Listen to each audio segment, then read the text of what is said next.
Ei, Psi! Bom dia, boa tarde, boa noite, não sei que horas que você está aí me assistindo.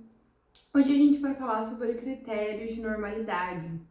A gente sabe que isso é questão de grande controvérsia, mesmo entre os autores de psicopatologia. Porém, hoje, o que os concursos levam em consideração, que eles costumam cobrar, são os 9 critérios estabelecidos por Paulo Galarrondo no seu livro Psicopatologia e Semiologia dos Transtornos Mentais, e é deles que a gente vai falar aqui hoje. E o primeiro critério é a normalidade como a ausência de doenças. Então, para a psicopatologia, considerado normal seria simplesmente aquele que não é um portador de transtorno mental. Esse critério ele é altamente criticável, principalmente por ele ser um critério negativo. Não se define ali a normalidade como algo que ela é, e sim pelo que lhe falta. Então, a normalidade seria simplesmente a ausência de doenças. Normalidade ideal. A normalidade ideal ela é tida com certa utopia. Estabelece arbitrariamente a norma sadia, o que é mais evoluído, e quem não está dentro dessa norma, considerado aqueles que não conseguiram se adaptar aos padrões morais e aceitos daquela sociedade, né, culturalmente ali aceitos, são considerados ali que não são pessoas normais. Então, assim, uma grande crítica desse critério é muitas vezes ele foi utilizado já para dizer que, por exemplo, pessoas que não concordavam com a política daquele sistema, daquela cultura, então era considerado doente mental. Era uma forma ali de dizer que se você está contrariando as normas estabelecidas ali por aquela sociedade, necessariamente é porque você não é normal. Você não pode, assim, simplesmente ter os seus motivos ou por alguma razão discordar ali politicamente. Então, esse critério é muito baseado na adaptação do sujeito às normas morais e políticas da sociedade, para ser considerado normal. E normalidade estatística. Esse critério de normalidade ele vai levar em consideração norma e frequência. Então, o que é mais comum na sociedade é considerado normal e o que é menos frequente é considerado anormal. E esse critério é um critério muito falho, porque a gente sabe que tem muita coisa que é frequente e não por isso é saudável, normal. Por exemplo, a questão da higiene bucal, de se ter, né, uma alta taxa de cárie nas crianças.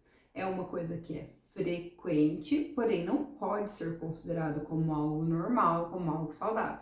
E a normalidade como bem-estar é o critério adotado pela Organização Mundial de Saúde, que vai falar que a normalidade seria o completo bem-estar biopsicossocial.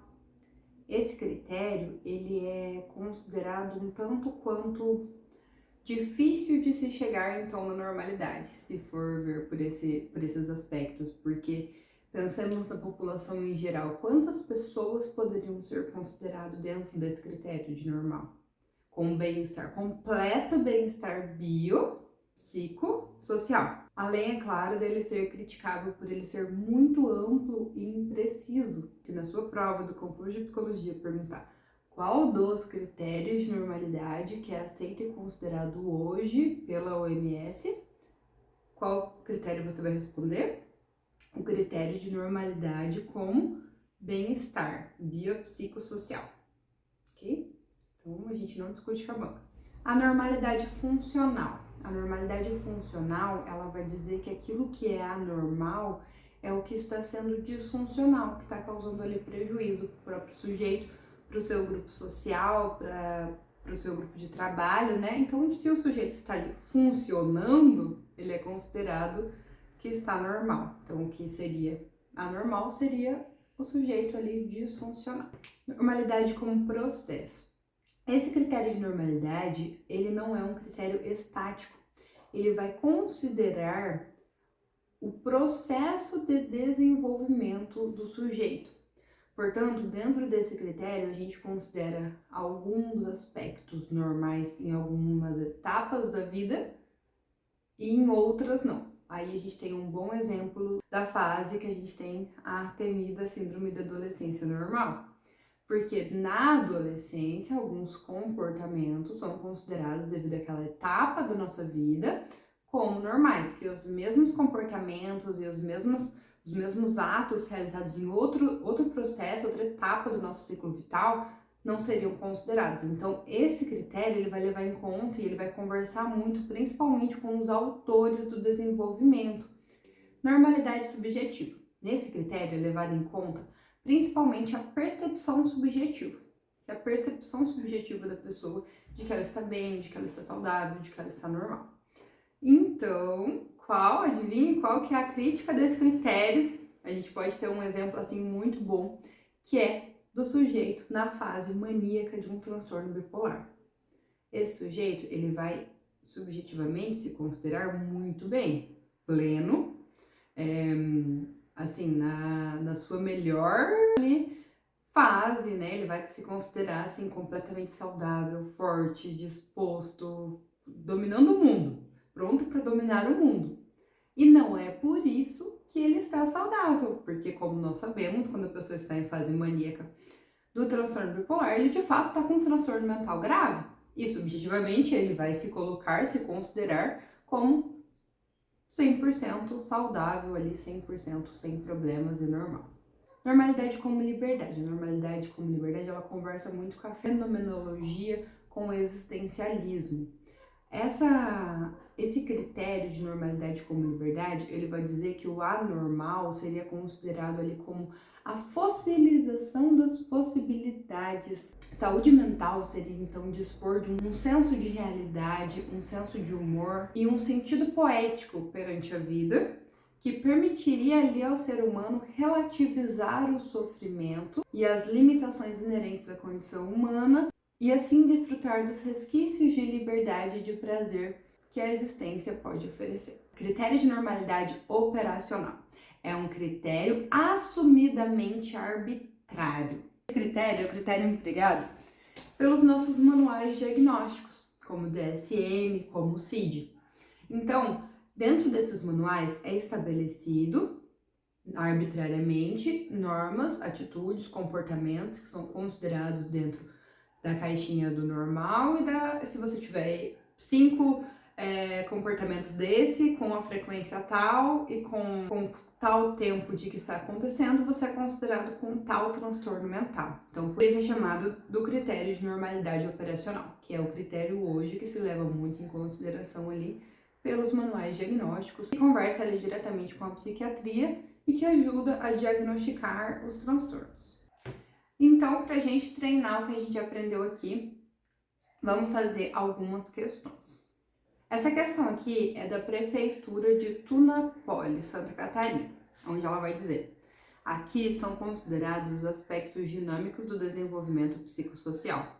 Consideram-se as estruturações e reestruturações ao longo do tempo, dando grande importância a esses acontecimentos durante crises e mudanças próprias a certos períodos etários.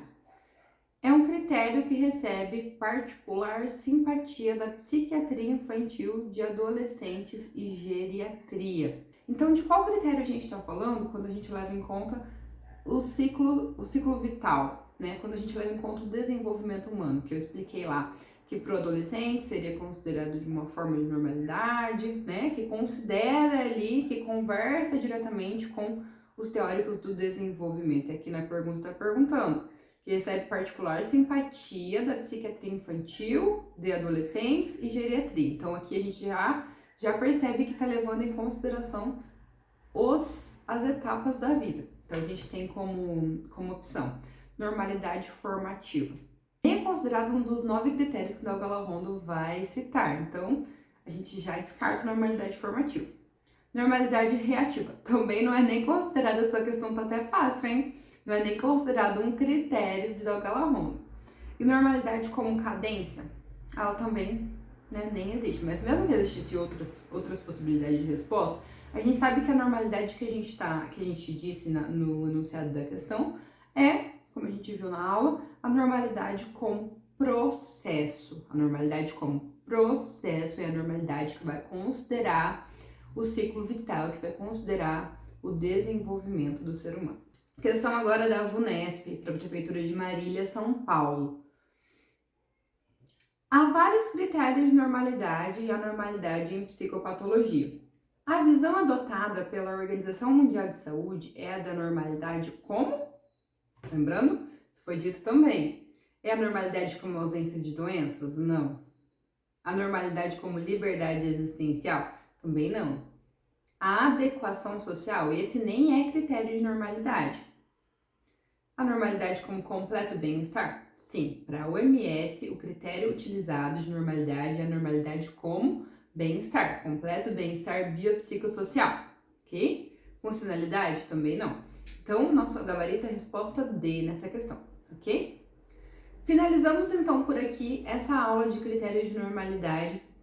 Eu fiz um quadrinho com palavras-chave de cada critério. Se você tem interesse, deixa aqui nos comentários o seu e-mail e eu quero que eu vou estar encaminhando então essa tabelinha para vocês, ok?